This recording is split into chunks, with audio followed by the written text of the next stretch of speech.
Estamos agora no final dos últimos dias, e existem muitos irmãos e irmãs que acreditam sinceramente no Senhor e aguardam seu retorno e que certamente devem estar se perguntando, no versículo 12 do capítulo 22 de Apocalipse, o Senhor Jesus profetizou: Eis que cedo venho. O Senhor nos prometeu que ele voltaria nos últimos dias, então ele já retornou.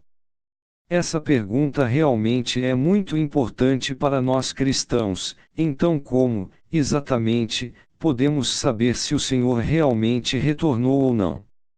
Na verdade, o Senhor Jesus já nos disse por meio de profecias bíblicas, e, contanto que reunamos todos os fatos e os ponderemos com sinceridade, encontraremos a resposta. Sinais da vinda de Jesus. 5 profecias bíblicas se cumpriram recentemente. 1. A aparição de guerra, fome e terremotos. Mateus, capítulo 24, versículos 6 a 8, diz: E ouvireis falar de guerras e rumores de guerras, olhai, não vos perturbeis, porque forçoso é que assim aconteça, mas ainda não é o fim. Porquanto se levantará nação contra nação, e reino contra reino, e haverá fomes e terremotos em vários lugares. Mas todas essas coisas são o princípio das dores. Os desastres que têm ocorrido no mundo inteiro em anos recentes estão ficando cada vez mais severos e, para o horror do homem, terremotos, enchentes, secas, incêndios, fome e surtos de doenças ocorrem com frequência e são generalizados. O mundo se encontra num estado instável e turbulento, e guerra, atos violentos, conflitos regionais e ataques terroristas acontecem com frequência e continuam a se agravar. Em abril de 2015, por exemplo, a gripe aviária foi descoberta em 16 estados norte-americanos, e especialistas disseram que se tratava do pior surto de gripe aviária nos Estados Unidos em 30 anos. Em 25 de abril de 2015, um terremoto que atingiu 8,1 pontos na escala Richter ocorreu no centro de Nepal, resultando na morte de 9.000 pessoas e ferindo 22.000. Tratava-se da pior catástrofe natural a atingir o Nepal em mais de 80 anos. Entre novembro de 2015 e julho de 2016, Paris, Bruxelas e Nice sofreram múltiplos ataques terroristas. Pelo menos 200 pessoas morreram e mais de 700 ficaram feridas. Em abril de 2016, a Índia experimentou sua pior seca em 40 anos, levando mais de 300 milhões de pessoas a lutar para encontrar água suficiente para beber. Entre os dias 4 e 6 de fevereiro de 2017, devido a fortes nevadas, ocorreu uma série de avalanches ao longo da fronteira entre o Afeganistão e Paquistão, causando a morte de mais de 100 pessoas e afetando por volta de 2.617 famílias, num total de 15.702 pessoas. Ao amanhecer em 1º de abril de 2017, enchentes e deslizamentos causados por fortes chuvas atingiram Mocoa, na Colômbia, matando pelo menos 316 pessoas e ferindo outras 332. 103 estão desaparecidas.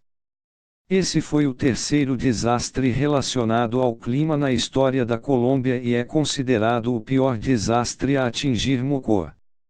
É precisamente a frequência desses desastres que serve como lembrete de Deus para a humanidade, e a partir deles vemos que essa profecia bíblica tem se cumprido há muito tempo e que o Senhor retornou. 2. A restauração de Israel. Mateus, capítulo 24, versículos 32 a 33, diz: Aprendei, pois, da figueira a sua parábola, quando já o seu ramo se torna tero e brota folhas, sabeis que está próximo o verão. Igualmente, quando virdes todas essas coisas, sabei que ele está próximo, mesmo às portas. Como todos sabemos, a figueira cujas folhas brotam é uma referência à restauração de Israel. Israel foi restaurado em 14 de maio de 1948. Essas escrituras nos dizem que, quando virmos Israel restaurado, o Filho do Homem estará à porta. Passaram-se 70 anos desde a restauração de Israel. 70 anos atrás, o Senhor esteve à porta. Portanto, ele não retornou há muito tempo. Está muito claro que essa profecia sobre o retorno do Senhor Jesus também foi cumprida. 3. O Evangelho será pregado em cada canto do mundo. Mateus, capítulo 24, versículo 14, diz: E este Evangelho do Reino será pregado no mundo inteiro, em testemunho a todas as nações, e então virá o fim. Este Evangelho será pregado no mundo inteiro significa que, quando o mundo inteiro tiver ouvido o Evangelho do Senhor Jesus, Cristo virá. Isso não significa que cada pessoa individual tenha ouvido o Evangelho ou que cada pessoa creia em Cristo. Quando o Senhor Jesus foi pregado à cruz e completou sua obra de redenção, o Espírito Santo começou a guiar os discípulos e apóstolos para que dissem testemunho do Senhor Jesus. Desde então, o Evangelho do Senhor tem se propagado gradativamente através de todo tipo de canais, como rádio, internet, livros, panfletos evangélicos ou o evangelismo dos crentes. O cristianismo se estabeleceu pelo mundo inteiro, e muitos países até têm o cristianismo como sua religião nacional. Há muito, os cristãos também se espalharam pelo mundo, e até existem muitos que aceitam o Evangelho do Senhor Jesus na China, que é governada por um partido político ateu. Há muito, o Evangelho do Senhor Jesus se espalhou até aos confins do mundo. Queridos irmãos e irmãs, pensem um pouco sobre isso: que nação, que região no mundo jamais ouviu o Evangelho do Senhor Jesus? 4. A iniquidade se multiplicará, e o amor dos crentes esfriará. Mateus, capítulo 24, versículo 12, diz: E, por se multiplicar a iniquidade, o amor de muitos esfriará.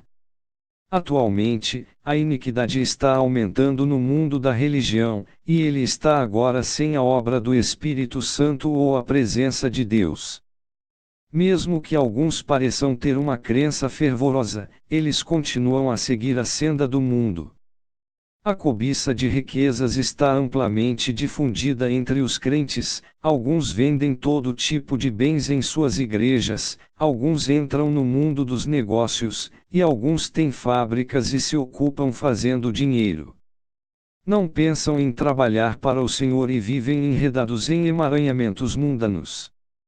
Quando pastores e presbíteros pregam, eles se concentram apenas em explicar conhecimento bíblico e teorias teológicas em vez de pregar as palavras do Senhor. Eles não dão testemunho do Senhor nem o exaltam e não levam os crentes a buscar a entender a vontade do Senhor. Assim, acabam levando seus ouvintes para o conhecimento bíblico, e seu rebanho se distancia cada vez mais de Deus. Alguns pastores e presbíteros lutam entre si e se envolvem em disputas invejosas ao ponto de até formarem grupos, dividindo-se em facções e gangues, roubando ofertas, envolvendo-se em má conduta sexual e não tendo um coração que teme a Deus em nada. Atualmente, essas ações iníquas estão acontecendo cada vez mais no mundo da religião, e as igrejas estão se tornando cada vez mais desoladas.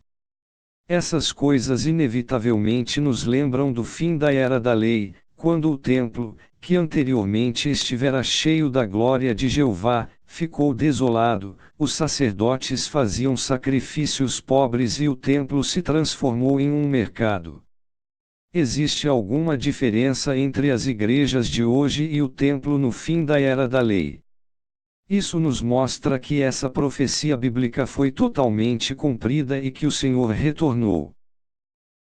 5. A aparição de falsos cristos e falsos profetas. Marcos, capítulo 13, versículo 6, diz que, quando os discípulos perguntaram ao Senhor Jesus quais sinais haveria de sua segunda vinda nos últimos dias, o Senhor Jesus disse: muitos virão em meu nome, dizendo, sou eu, e a muitos enganarão.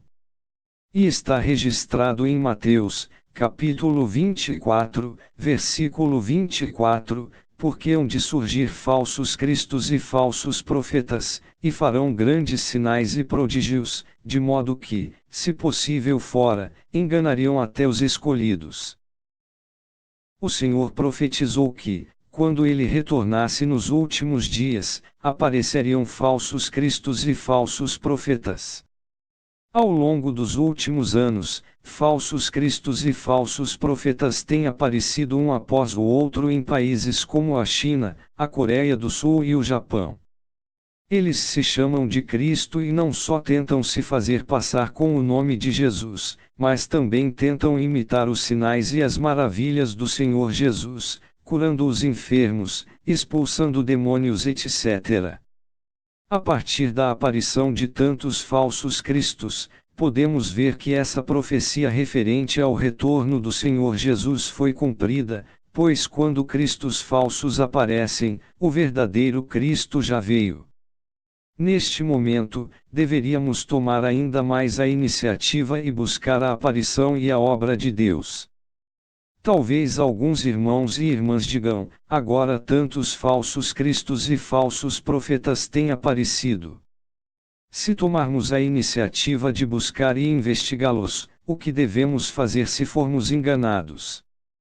Mas se não buscássemos e investigássemos a aparição e a obra de Deus porque estamos com medo de sermos enganados, não saberíamos que o Senhor retornou, e isso não tornaria ainda mais provável sermos abandonados.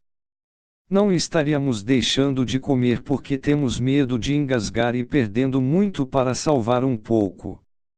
Isso nos mostra que adotar uma atitude de não ouvir nada, ver nada e tocar nada em relação a todos que pregam a vinda do Senhor por medo de sermos enganados é tolo.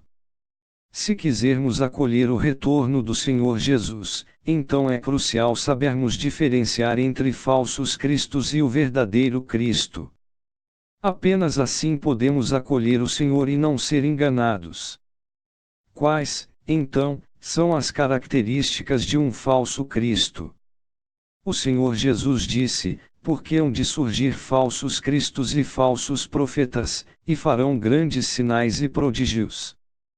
Com base nas palavras do Senhor, podemos ver que os aspectos principais de falsos cristos são, eles só conseguem realizar alguns sinais e maravilhas simples e pregam falácias que parecem ser verdadeiras, mas que, na verdade, são falsas para enganar as pessoas. Eles são completamente incapazes de expressar qualquer verdade para resolver o problema da humanidade de pecar e confessar e não conseguem salvar a humanidade de sua própria corrupção, porque a essência dos falsos cristos é a de espíritos maus extremamente perversos e porque são totalmente desprovidos de verdade.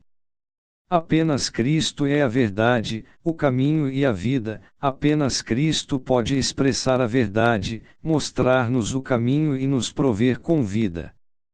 Todos aqueles que não podem expressar a verdade para prover para nós e só conseguem demonstrar alguns sinais e maravilhas simples são falsos cristos. Esse é o princípio fundamental para distinguir falsos cristos do Cristo verdadeiro. Com as palavras do Senhor como nosso fundamento, não precisamos ter medo de sermos enganados. Para saber como diferenciar especificamente entre falsos cristos e o Cristo verdadeiro, por favor, assista ao maravilhoso trecho de vídeo Como diferenciar entre o verdadeiro Cristo e os falsos cristos. Os fatos acima mencionados nos mostram que todas as profecias referentes ao retorno do Senhor Jesus foram cumpridas. O Senhor retornou. Muitas pessoas, porém, certamente perguntarão, se o Senhor retornou, por que não o acolhemos ainda? Alguma vez você já se perguntou se há algo de errado na forma como praticamos o acolhimento do retorno do Senhor? Quando se trata do retorno do Senhor Jesus, muitas pessoas fazem a proteção contra falsos cristos a sua prioridade número 1. Elas se agarram às suas concepções e imaginações e acreditam que todos que testificam o retorno do Senhor são falsos, e não dando qualquer atenção a como ser uma virgem sábia e a como ouvir a voz de Deus. Algumas pessoas se concentram em observar e esperar, agarrando-se ao nome do Senhor Jesus e guardando seu caminho. Mas isso é apenas uma espera passiva, e elas jamais tomam a iniciativa e avançam para buscar e investigar e não dão atenção a ouvir a voz do Senhor. Como podemos acolher o Senhor praticando dessa forma? O Senhor Jesus disse: "As minhas ovelhas ouvem a minha voz, e eu as conheço, e elas me seguem." João 10:27. Pedi, e dar-se-vos-á, buscai e achareis, batei, e abrir-se-vos-á. Lucas 11:09. Bem-aventurados os humildes de espírito, porque deles é o reino dos céus. Bem-aventurados os limpos de coração, porque eles verão a Deus. Mateus 5:03. 8. O Senhor é fiel e, contanto que cultivemos um coração que busca, investiguemos proativamente a aparição e a obra do Senhor nos últimos dias, ouçamos com sinceridade a voz do Senhor e vejamos se esse caminho tem qualquer expressão da verdade e se ele pode ou não nos prover com vida, o Senhor certamente nos guiará para reconhecer sua segunda vinda.